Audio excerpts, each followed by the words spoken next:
Assalamualaikum warahmatullahi wabarakatuh.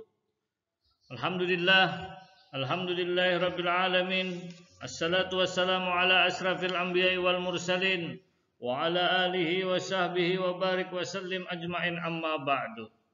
Selamat pagi untuk anak-anak Bapak sekalian. Baik, untuk pembelajaran hari ini adalah pembelajaran Quran hadis ya. Materi selanjutnya yaitu surah Al-Ikhlas. Pada minggu yang lewat kalian sudah mempelajari tentang surah An-Nas dan surah Al-Falaq. Baik, untuk surah Al-Ikhlas pada hari ini Bapak akan menjelaskan sedikit tentang surah Al-Ikhlas.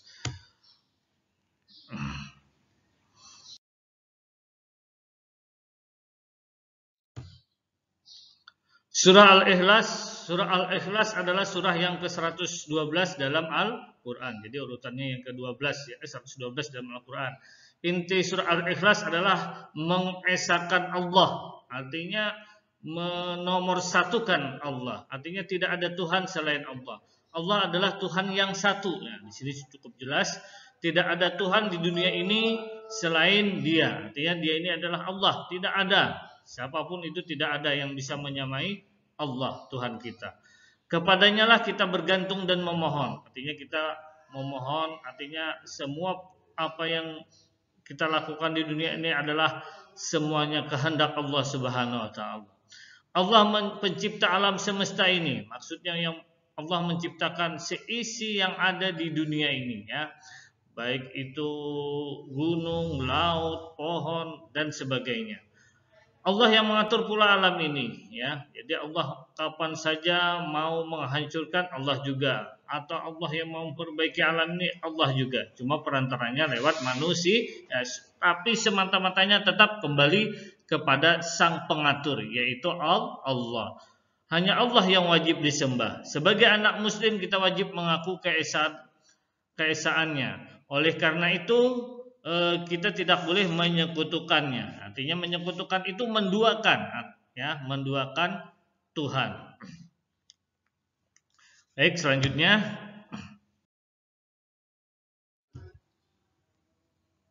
Allah adalah Tuhan yang esa, artinya Allah satu. Tidak ada Tuhan selain Dia. Allah tempat bergantung semua hambanya. Jadi Allah ini tempat kita memohon munajat ya. Semua hamba-hambanya bermunajat kepada Allah. Allah tidak beranak ya. Jadi Allah tidak beranak dan tidak pula diperanakan. Allah tidak sama dengan makhluknya. Ya, artinya Allah bukan makhluk, artinya makanya tidak sama ya. Nanti kalian untuk belajar mengenai ketuhanan itu nanti ada ilmunya ya. Untuk ini dasarnya saja dulu ya, pengenalan ya.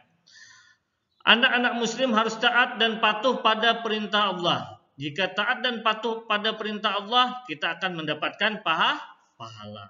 Tetapi sebaliknya, apabila kita tidak taat akan mendapatkan dosa. Anak muslim juga menjauhi larangan Allah. Artinya menjauhi itu sudah dapat pahala. Tapi kalau kita mengerjakan larangannya, apa larangannya? Banyak ya. Contoh-contoh yang konkret di dalam kehidupan kita sehari-hari.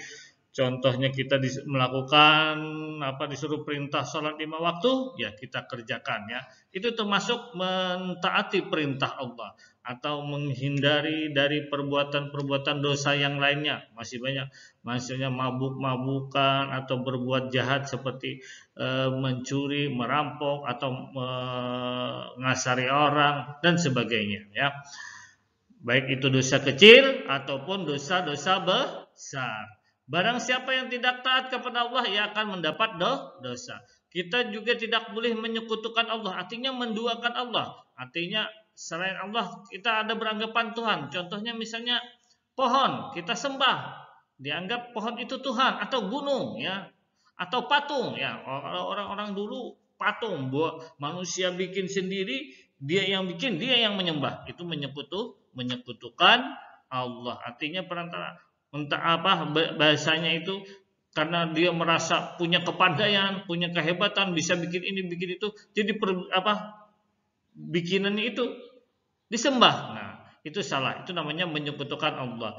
Jadi menyekutukan Allah ini disebut dengan perbuatan syirik ya. Artinya orang yang menyembah selain Allah ya, bisa menyembah patung kah, matahari kah, pohon kah ya, contoh itu namanya menyekutukan Allah, termasuk perbuatan syirik. Jadi syirik termasuk dosa yang tidak diampuni oleh Allah.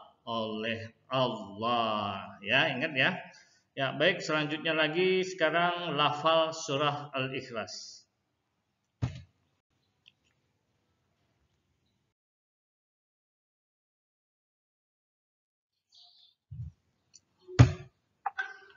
Surah Al-Ikhlas. Surah Al-Ikhlas adalah tadi seperti yang Bapak katakan adalah surah yang ke-112 di dalam urutan di dalam Al-Qur'an.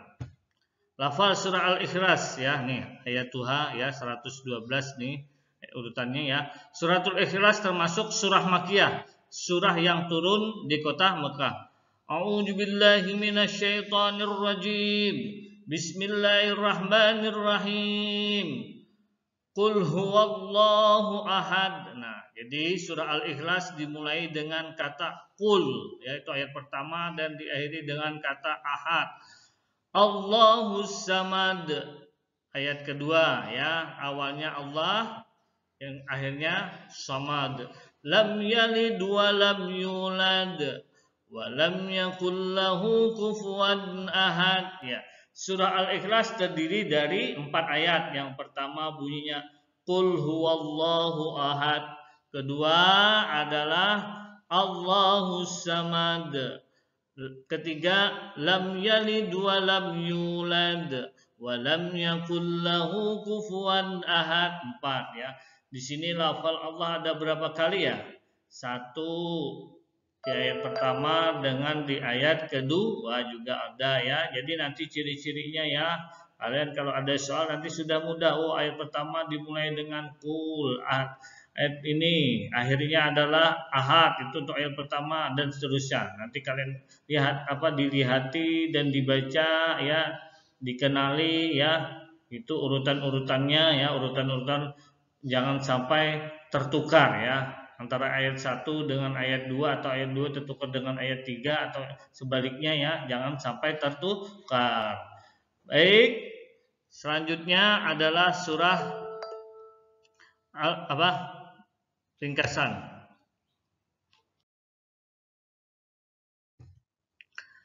Ringkasan surah Al-Ikhlas adalah surah yang ke-112. Surah Al-Ikhlas terdiri 4 ayat. Tadi sudah Bapak bacakan. Bismillahirrahmanirrahim. Qul huwallahu ahad, Allahus samad, lam yalid wa lam yulad wa lam yakul lahu kufuwan ahad. Pas 4 ya. Surah Al-Ikhlas termasuk golongan surah Makkiyah. Surah Al-Ikhlas artinya tulus dan murni ya, artinya tulus dan murni ya. Surah Al-Ikhlas menjelaskan tentang keesaan Allah, artinya Allah itu bersifat bukan bersifat, cuma satu saja ya. Allah adalah Tuhan di alam semesta. Jadi Allah ini Tuhan di alam semesta ini ya. Jadi inilah ringkasan yang Bapak sampaikan, semoga anak-anak dapat mengerti. Jadi diingat ciri-ciri surah Al-Ikhlas, tadi juga pengertiannya syirik apa, juga susunan surah Al-Ikhlas kalian sudah mudah-mudahan dapat mendengarkan penjelasan Bapak. Makanya nanti siapa tahu ada soal, kalian mudah untuk menjawabnya ya. Baik, Bapak akhiri dengan kata alhamdulillahirabbil alamin, dan Bapak ucapkan assalamualaikum warahmatullahi wabarakatuh.